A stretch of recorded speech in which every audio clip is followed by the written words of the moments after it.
Capítulo 30. O curso preparatório para o exame da Queen's Academy. Marilla pôs o trabalho de tricô sobre o colo e se recostou na cadeira. Seus olhos estavam cansados e ela pensou vagamente que deveria cuidar de trocar os óculos da próxima vez em que fosse à cidade, pois ultimamente seus olhos vinham se cansando com muita frequência. Estava quase escuro. O crepúsculo sombrio de novembro tinha pousado sobre o Green Gables e a única luz na cozinha vinha das chamas vermelhas que dançavam no fogão. Anne estava sentada sobre o tapete da lareira, com as pernas cruzadas, contemplando as chamas alegres das toras de lenha de bordo sendo queimadas. Depois que essas árvores já haviam recebido os raios de sol por uns 100 verões, ela estava lendo, mas seu livro tinha escorregado para o chão, e agora ela sonhava, com um sorriso nos lábios entreabertos. Castelos deslumbrantes na Espanha se formavam a partir das névoas e dos arco-íris de sua animada fantasia. Aventuras maravilhosas e cativantes aconteciam com ela na terra das nuvens. Aventuras que sempre acabavam triunfantes e nunca a envolviam em encrencas como as de sua vida real. Marilla olhou para ela com uma ternura que nunca teria se revelado em qualquer ambiente, com uma luz mais clara do que aquela mistura suave de sombras e brilho de fogo. A lição sobre um amor que deveria aparecer facilmente na palavra falada e no olhar sincero era uma que Marilla nunca poderia aprender. Contudo, ela tinha aprendido a amar essa garota esbelta e de olhos cinzentos, com uma afeição que, por não ser demonstrada, parecia ainda mais profunda e forte. Na verdade, Marilla temia que esse amor a tornasse demasiadamente indulgente.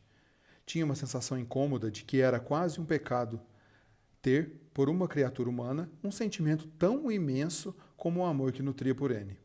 Assim, é provável que inconscientemente se penitenciasse por isso, sendo mais severa e crítica com a menina do que seria se gostasse menos dela. Sem dúvida nenhuma, a própria Anne não tinha a menor ideia de quanto Marilla havia se afeiçoado a ela. Às vezes achava melancolicamente que era muito difícil agradar a irmã de Matthew e que certamente lhe faltavam compreensão e compaixão. Porém, sempre se repreendia por isso e afastava logo esse pensamento, lembrando-se do tanto que devia a Marilla. Anne, Marilla chamou subitamente. A senhora Stacy veio aqui hoje, enquanto você estava fora com Diana. Com um sobressalto e um suspiro, Anne retornou de seu outro mundo. Ela veio? Oh, que pena que eu não estava em casa. Por que não me chamou, Marilla? Diana e eu estávamos por perto, no Bosque Assombrado. O bosque está adorável nessa época.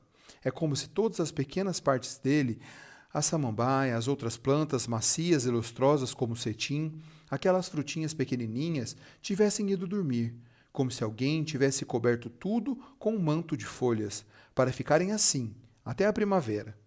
Acho que foi uma fada pequena e cinzenta, usando um chale de arco-íris, que andou por ali, na ponta dos pés, na última noite de lua cheia, e fez isso. Mas Diana não quis falar sobre esse assunto. Ela nunca esqueceu a repreensão que recebeu da mãe por conta dos fantasmas que imaginou no Bosque Assombrado. Ela arruinou a imaginação de Diana. Marilla, a senhora Lynde falou que Mirth Bell se tornou uma pessoa arruinada. Perguntei a Ruby Gillis por que Mirth estava arruinada, e Ruby disse que achava que era porque o namorado tinha desfeito o compromisso de se casar com ela. Ruby Gillis não pensa em nada além de rapazes, e quanto mais velha ela fica, mais isso piora. Para mim, os rapazes estão todos muito bem em seus lugares. Não acho que devem ser envolvidos em tudo e todas as conversas, não é? Diana e eu estamos pensando seriamente em prometer uma à outra que nunca vamos casar. Vamos ser duas velhas solteironas muito bondosas e viver juntas para sempre. Porém, Diana ainda não está totalmente decidida, porque pensa que talvez fosse mais nobre casar com um jovem rebelde, ousado e maldoso, e transformá-la numa boa pessoa. Agora, Diana e eu temos conversado muito sobre temas sérios. A senhora sabe como é. Nós concluímos que estamos bem mais velhos do que éramos, e, portanto, não está certo falarmos de assuntos infantis. Oh, Marilla, é tão sonante ter quase 14 anos. A senhorita Stacy reuniu todas as meninas que já são adolescentes e nos levou até o riacho na quarta-feira passada, para conversar conosco. Ela disse que é na adolescência que devemos ter o máximo possível de cuidados com os hábitos que criamos e com os ideais que adquirimos. Porque quando tivermos 20, nosso caráter já estará desenvolvido e os alicerces de toda a nossa vida futura já estarão definidos. E ela disse que, se esses alicerces não estiverem muito firmes, nunca poderemos construir nada realmente valioso sobre eles. Diana e eu conversamos sobre isso enquanto caminhávamos de volta para casa. Nós nos sentimos exatamente solenes, Marila, e decidimos que vamos tentar ser realmente muito cuidadosos em cultivar hábitos respeitáveis e nos esforçar para ficarmos tão sensatas quanto possível. De modo que, quando completarmos 20 anos de idade, nosso caráter estará adequadamente desenvolvido. É perfeitamente apavorante pensar em ter 20 anos, Marila. Parece que estarei tão assustadoramente velha e adulta. Mas por que a senhora Stacy esteve aqui hoje à tarde? É o que eu estou tentando te dizer, Anne. Se você me der uma chance de falar alguma coisa, ela veio conversar sobre você. Sobre mim? Anne pareceu bastante surpresa, mas corou subitamente e exclamou. Oh, eu já sei o que ela disse. Eu quis te contar, Marilla. Honestamente, eu quis mesmo, mas esqueci. A senhora Stacy me flagrou lendo Ben-Hur na escola ontem à tarde, quando eu deveria estar estudando História do Canadá. Foi Jenny Andrews que me emprestou o livro. Eu li durante a hora do almoço. E tinha acabado de chegar ao momento da corrida de bigas, quando tivemos de voltar para a sala de aula. Eu estava simplesmente louca para saber como aquilo acabou, apesar de ter certeza de que Ben-Hur venceu, pois o justo nas histórias é a virtude ser recompensada e a crueldade punida, não é? Aprendi que isso se chama justiça poética. Então, abri o livro de História do Canadá sobre a tampa da carteira e acomodei o outro entre as minhas pernas e a mesa. Assim, enquanto eu parecia estudar, estava de fato me divertindo com Ben-Hur. E me sentia tão interessada naquilo que nem percebi que a senhora Stacy se aproximava. Até que, de repente, olhei para cima e me deparei com ela me observando com um ar de grande reprovação. Eu nem posso descrever a vergonha que senti, Marilla. Sobretudo, quando ouvi as risadinhas de Josie Pye. A senhorita Stacy pegou e levou o livro consigo, mas não falou uma só palavra naquele momento. Porém, me manteve na sala durante o recreio e conversou comigo. Disse que eu tinha errado muito, em 2 aspectos. Em primeiro lugar, eu estava desperdiçando um tempo que deveria ser dedicado aos meus estudos. E, em segundo lugar, estava enganando a minha professora, tentando fazer parecer que estudava quando, na verdade, lia um romance. Até aquele momento, eu não tinha percebido de jeito nenhum, Marilla, que estava sendo falsa. Fiquei chocada, chorei amargamente, pedi à senhorita Stacy que me perdoasse e prometi que jamais faria aquilo novamente. Ofereci fazer a penitência de sequer olhar para o livro sobre Ben-Hur durante uma semana inteira, nem mesmo para saber como acabou a corrida. No entanto, a senhorita Stacy disse que não exigiria isso de mim e me perdoou generosamente. Stacy disse que não exigiria isso de mim e me perdoou generosamente. Por isso, não acho que ela agiu bem quando veio falar aqui com a senhora sobre isso. Em momento nenhum a senhorita Stacy mencionou qualquer coisa a esse respeito, Anne. O problema com relação a isso é a sua consciência pesada. Não está certo você levar romances para a escola. Você lê demais esses tipos de livro. Quando eu tinha sua idade, eu não podia nem sonhar em olhar para os livros como esses. Oh, como a senhora pode dizer que Ben-Hur é um romance quando na realidade é um livro religioso? Anne protestou. É claro que é um pouco empolgante demais para ser lido no domingo, mas só pego nele durante a semana. Agora, nunca leio nenhum livro, a não ser que a senhorita Stacy ou a senhorita Alan acreditem que seja adequado para uma menina de 13 anos e 9 meses. A senhorita Stacy me fez prometer isso. Um dia, ela me viu lendo O Mistério do Hall Assombrado. Era um livro que Ruby Gillis tinha me emprestado.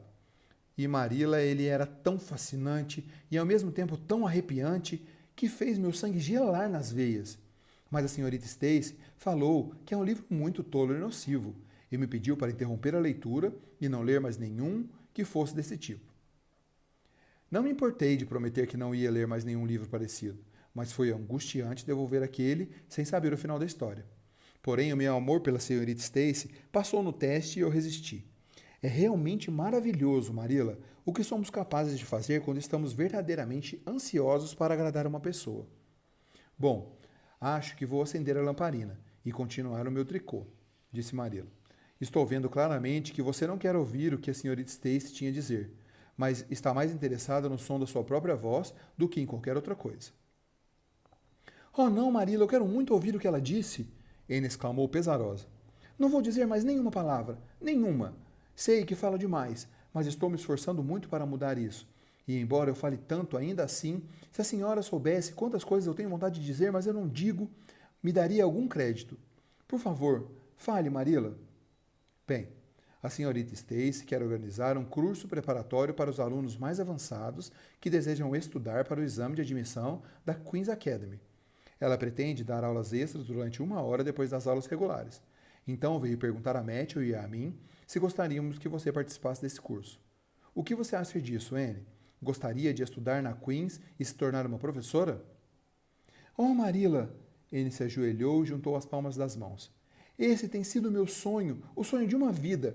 Quer dizer, nos últimos 6 meses, depois que Ruby e Jenny começaram a falar em estudar para esse exame.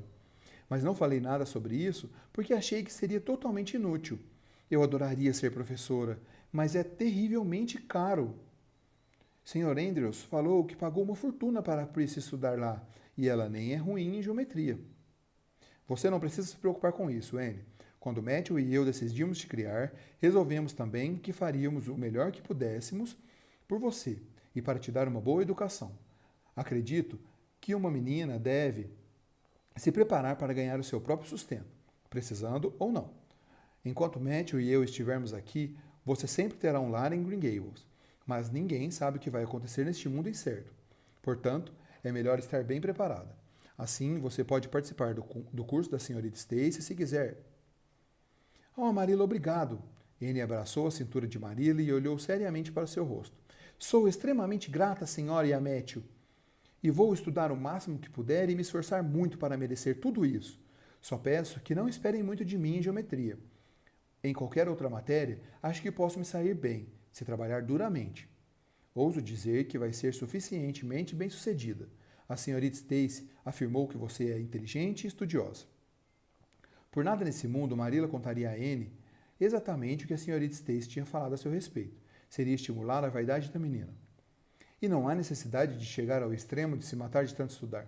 Não há pressa. O exame é só daqui a 1 ano e meio.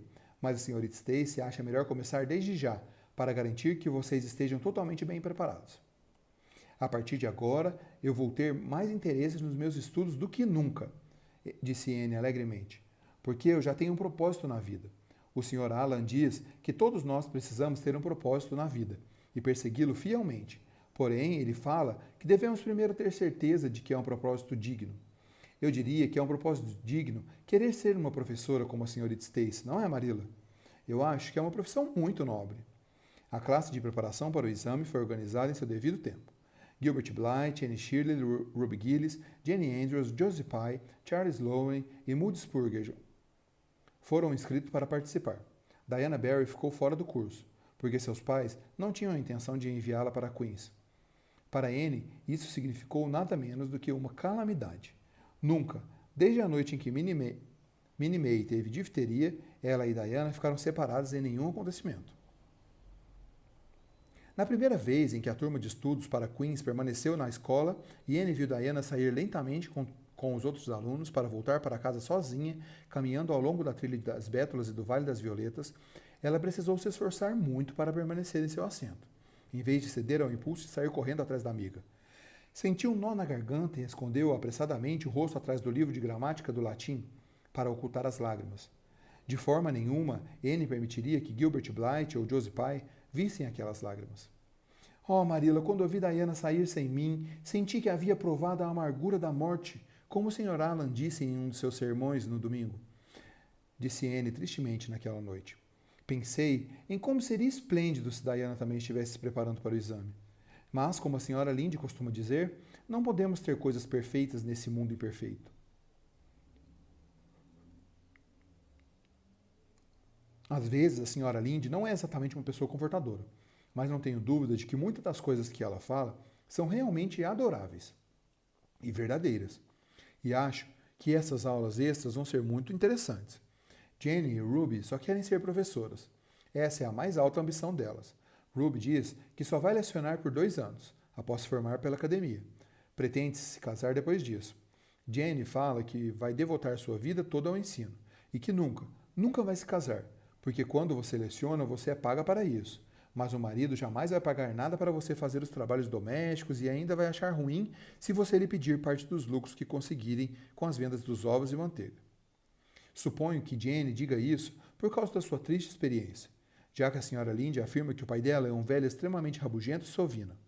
Josie Pye explicou que só está interessada na Queens para melhorar a sua educação, pois nunca vai precisar ganhar seu próprio sustento. E disse também que, é claro, que isso não se aplica a órfãos que vivem de caridade. Esses sim têm de trabalhar exaustivamente. Já Moody Spurgeon quer ser pastor da igreja. A senhora Lynde acha com o nome desses ele não pode mesmo sem qualquer outra coisa na vida. Espero que isso não seja maldade da minha parte, Marilla, mas o mero pensamento de Moody Spurgeon como pastor me fez rir. Ele tem uma aparência tão engraçada, com aquele rosto grande e gordo, aqueles olhos pequenos e azuis e aquelas olheiras de abano. Mas talvez ele adquira áreas de intelectual quando crescer. Charles Sloane disse que pretende atuar na política e ser um membro do parlamento. Porém, a senhora Lynde fala que ele nunca vai conseguir ser bem-sucedido nisso, porque a família Sloane é toda composta de pessoas honestas, e são somente os corruptos que se envolvem na política hoje em dia. E o Gilbert Blythe? O que ele quer ser? Marilla indagou, vendo que aquela era uma boa oportunidade para tocar no assunto. Eu não tenho ideia de qual seja a ambição de Gilbert Blythe na vida, se é que ele tem alguma, Anne respondeu com ar de desprezo. Àquela altura, já havia uma rivalidade declarada entre Gilbert e Anne. Anteriormente, essa disputa era basicamente unilateral, mas agora não havia mais nenhuma dúvida de que Gilbert, assim como Anne, estava determinado a ser o primeiro da classe em tudo. Ele era um inimigo à altura dela. E os outros alunos da turma aceitavam silenciosa e estrategicamente a superioridade de ambos, e jamais sonhavam em competir com os dois. Desde aquele dia no lago, quando ela recusou seu pedido de perdão, Gilbert, exceto pela rivalidade obstinada mencionada aqui, não demonstrava nenhum conhecimento da existência de Anne Shirley. Ele conversava e brincava com as outras garotas, trocava livros e quebra-cabeças com elas, discutia lições e planos, às vezes acompanhava uma ou outra até sua casa, depois das reuniões da igreja ou do clube de debates. Contudo, ignorava Anne Shirley. E ela, por sua vez, acabou descobrindo que não é nada agradável ser ignorada. E era em vão que dizia a si mesma, com um movimento de cabeça, que não se importava. Lá no fundo de seu pequeno coração feminino e teimoso, Anne sabia que se importava sim, e que se pudesse viver de novo aquele momento no Lago das Águas Brilhantes, responderia de maneira muito diferente. De repente, ao que lhe pareceu e para seu espanto secreto, Anne descobriu que o antigo ressentimento que nutria por Gilbert havia se dissipado e desapareceu justamente quando ela mais precisava de seu suporte.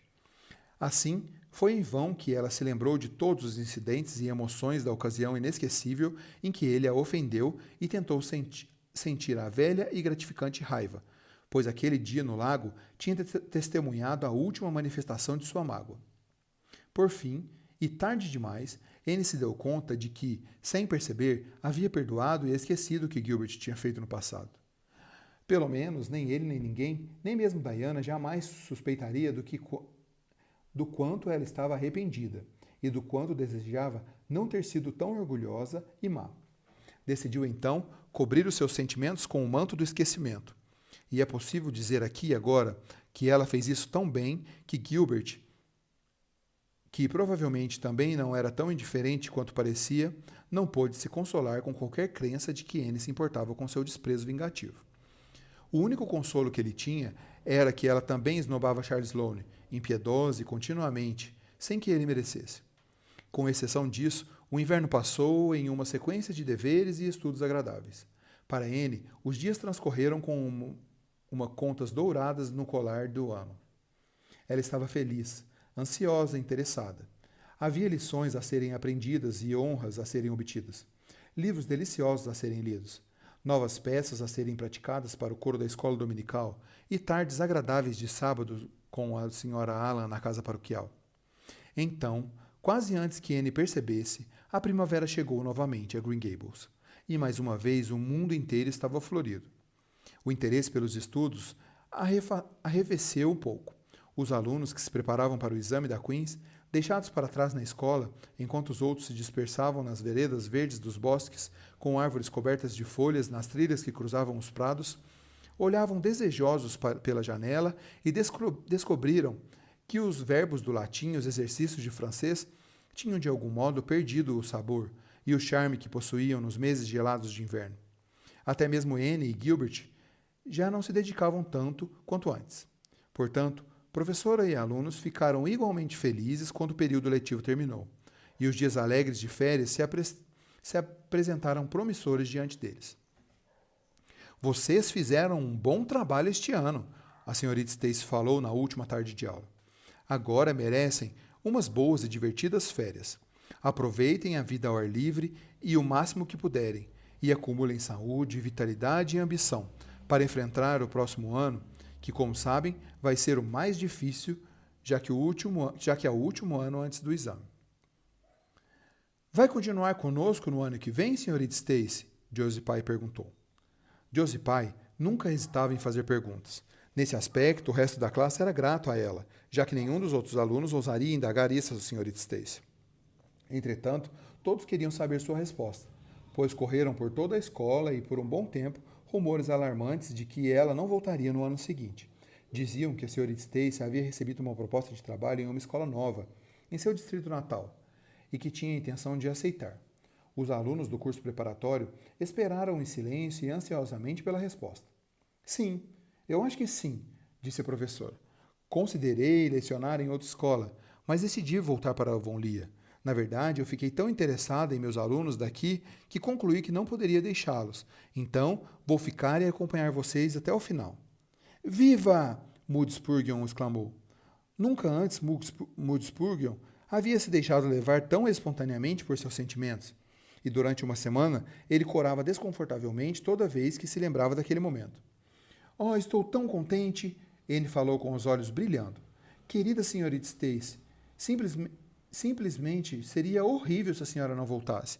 Eu acho que de maneira nenhuma eu teria o mesmo ânimo para continuar os meus estudos, se fosse com alguma outra professora.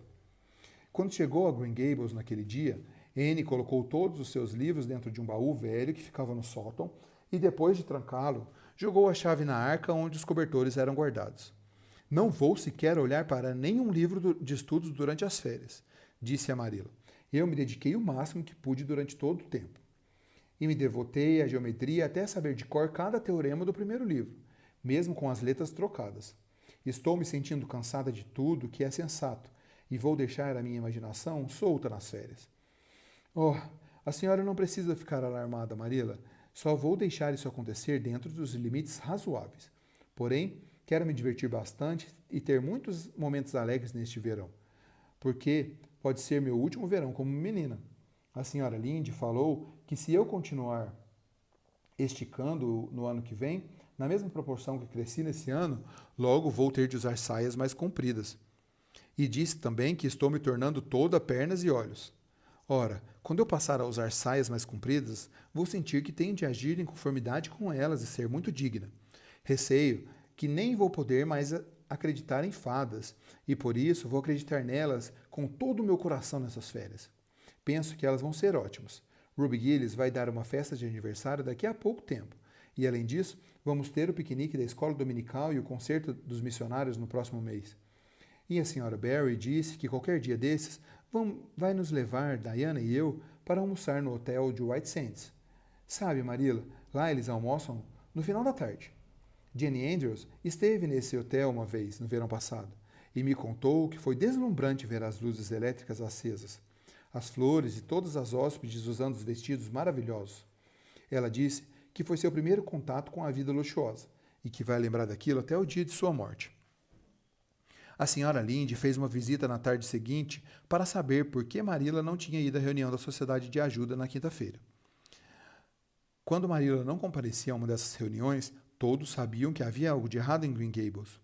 Matthew passou mal na quinta-feira. Foi o coração de novo. Marilla explicou. Então, eu não quis deixá-lo. Agora ele já está bem, mas tem tido essas dores com mais frequência do que costumava. E estou preocupada com ele. O médico falou que ele precisa tomar muito cuidado e evitar emoções fortes. Isso não é um problema, pois Matthew definitivamente não é dado a sair por aí em busca de emoções. Nem nunca foi. No entanto, ele também não deve fazer nenhum trabalho pesado e falar com Matthew para não trabalhar é o mesmo que dizer para ele não respirar. Mas entre, deixe suas coisas ali, Rachel. Vai ficar para o chá, não é? Bem, se você insiste, talvez seja melhor eu ficar, respondeu a senhora Lynde, que não tinha a menor intenção de fazer outra coisa. Rachel e Marilla se acomodaram confortavelmente na sala de visitas, e Anne preparou chá e fez biscoitos assados. Leves, bonitos e saborosos, o suficiente para desafiar até mesmo o julgamento crítico da vizinha. Eu preciso reconhecer que Anne se tornou uma ótima menina, a senhora Rachel admitiu enquanto Marilla a acompanhava até o final da alameda durante o pôr do sol. Deve prestar uma grande ajuda a você. Sim, é verdade, Marilla concordou. Agora ela é realmente equilibrada e confiável. Eu temia que ela nunca deixasse de ser avoada e desmiolada, mas ela mudou e já posso confiar qualquer coisa a Anne sem hesitar. Depois daquele primeiro dia em que tive com ela aqui há 3 anos, nunca pensei que a menina pudesse transformar tanto, a senhora Rachel comentou. Misericórdia, eu jamais vou esquecer aquele acesso de raiva dela. Quando voltei para casa, eu disse ao meu marido: ouça bem o que vou dizer, Thomas. Marilla Cuthbert vai viver para se arrepender desse passo que deu. Mas eu estava errada, e fico contente de verdade por isso. Não sou daquele tipo de pessoa, Marilla, que nunca assume seus erros. Não, felizmente essa jamais foi uma característica minha. Cometi um erro ao julgar Anne, mas isso não era de se estranhar, considerando que se tratava daquela criança, a bruxinha mais esquisita e imprevisível que já existiu nesse mundo. Essa é a verdade. Não havia como lidar com ela usando as mesmas regras que funcionam com outras crianças. Não é nada menos do que maravilhoso o modo como ela se aperfeiçoou nesses 3 anos, especialmente na aparência. Está tão bonita quanto uma menina deve ser. Embora eu não possa dizer que pessoalmente eu tenha preferências por um estilo pálido de olhos grandes. Prefiro o tipo de garotas mais encorpadas e rosadas como Ruby Gillis ou Diana Barry. Ruby Gillis, sobretudo, é uma garota muito atraente. Porém, de alguma forma, não sei bem como, mas quando as 3 estão juntas, embora ela seja bem menos bonita do que as outras, Anne faz com que Diana e Ruby pareçam relativamente comuns. É mais ou menos como colocar aqueles lírios brancos de junho, que ela chama de narcisos, ao lado das peônias grandes e vermelhas. Essa é a verdade.